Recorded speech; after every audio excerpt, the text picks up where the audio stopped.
Hello, YouTube. I'm back, and guess what? It's time to review Guild Wars 2. This is part 1 of my review of Guild Wars 2. We will discuss in this part 3 concepts, and those are the first being exploration and what values it has in games, and why MMOs need it now, or need something similar to this ever since Guild Wars 2 came out. The next thing we'll be discussing is the level of challenge. Challenge is important in any game, because the more you're challenged, the better you become, first off, and the more you're challenged, the more happy you are to play the game, because of the relief that comes after you finish the challenge. It gives you the feeling of being elite. Not pressing 2 buttons on WoW. That's not elite. Or it's more like playing Enhancement Shaman and being a beast in WoW terms. Because that's an actual skill that requires, class that requires skill. The last thing we'll be discussing is something very near and dear to Guild Wars 2 and games in general. But it's a concept that doesn't want to feel like lag. It's the concept of dynamic events. The way you level. And this concept we will discuss last because it's the most important concept to go over. So, let's begin. So, get ready, YouTube. Here's our first part. Exploration! And what value it has in games. Exploration is something that has never been rewarded in any MMOs that have come out so far. Maybe a little bit of exploration, but not viewing the entire map and getting experience and getting the storyline and getting just a bunch of fun tidbits. Like, I'll take for example, I ran into a jumping challenge in Guild Wars 2 that was in the Safari starting zone at the level 3 zone. I was fighting with a guildie. I had just joined a guild and during that 3-day head start. And randomly, I was dodge rolling as a thief, and I fell into a cavern. It took me 5 minutes to tell my person after climbing out of it that the cavern was here, but it led to an underwater cavern that led to a jumping challenge. And this is something that is well rewarded. I got a cool rare piece of equipment, or blue, so it's uncommon, and I got experience. This concept is key.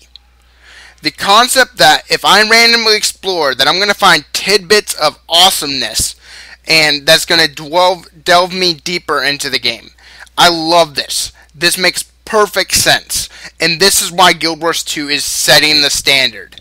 I don't want WoW anymore. I don't want Tor. I don't want Tor for real. WoW is better than Tor in one way. It's open world. Tor was level based, and the worlds felt like levels, not like worlds. So that was where Tor fell way short. But in WoW, the worlds were pretty big, but you only explored some of it. I mean, you didn't explore every corner, except the mine. And see, I guess it's somewhat rewarding, but it felt more like a grind. It didn't feel like an adventure. And so, what I'm getting from Guild Wars 2 is that this is some epic adventure I'm on, not some epic grind to level 85. Now, of course, I'm not downing WoW because WoW set the standard. They set the standard when they came out. Now, Guild Wars 2 has raised that standard. This is what MMOs need to do.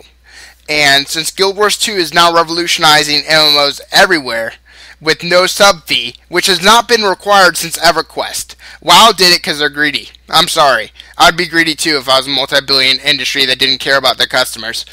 Sorry, that's a little rash, but that's the truth.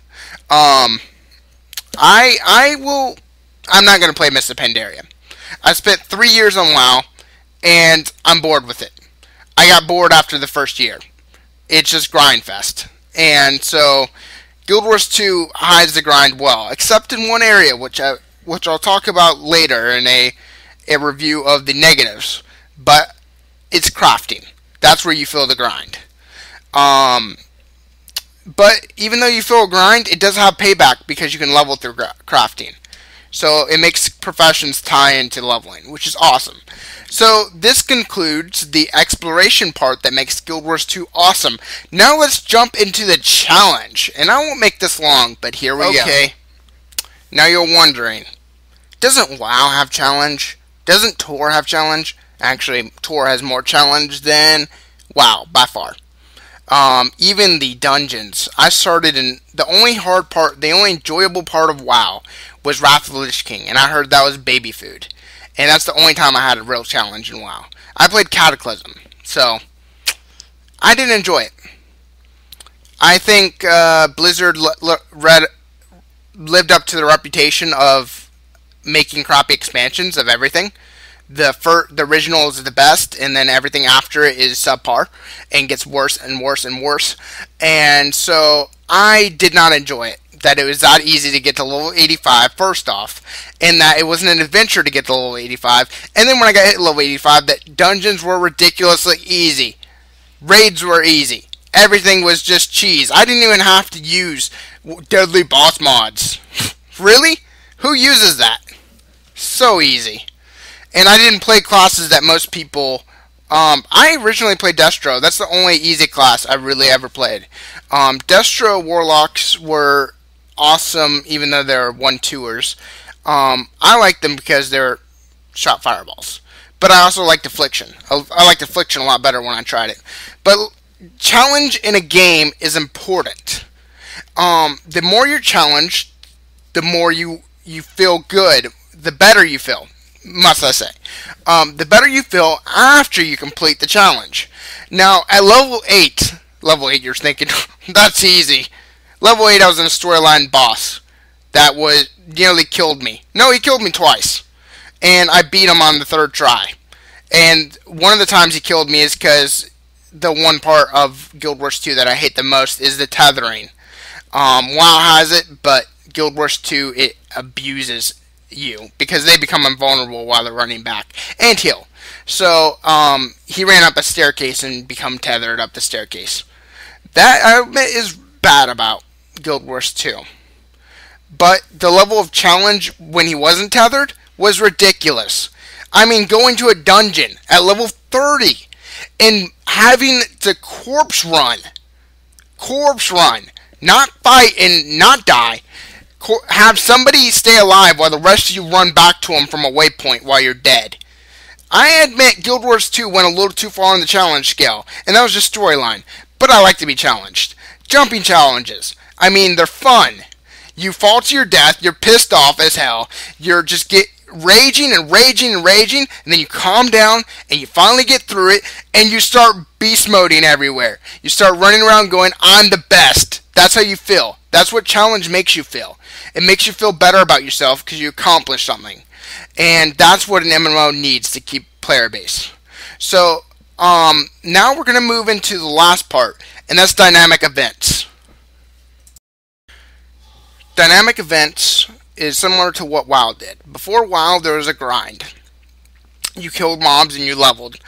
And so WoW invented the quest system and made you not feel the grind. But then there was a whole grinding system. Like, go collect 8 Torbus, Boar Tusks. Well, I just collected 8 Torbus for no reason. And so Guild Wars 2 took the concept of quests, combined them into 3 or 4 quests in one, called a heart or a task.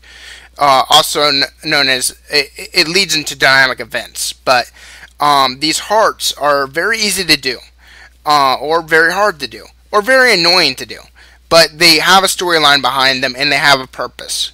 And you feel like you're progressing. Not only the progress bar, but the stuff that happens afterwards. And then you have dynamic events. You run into a town being attacked by Skrit, little rat people. You kill the Skrit. And so now the big Skrit is angry that you killed all of his minions. So he comes, and you have to have like 10 other players, which is easy to find by that time, because how the map system works, come and kill him with you. And this is why I'm thoroughly impressed with the quest system on this game. Now, this concludes part 1. But in part 2, I will discuss some negative things about Guild Wars 2. And part 3, I'll pick back up with the positive things. So, Thank you, and good night.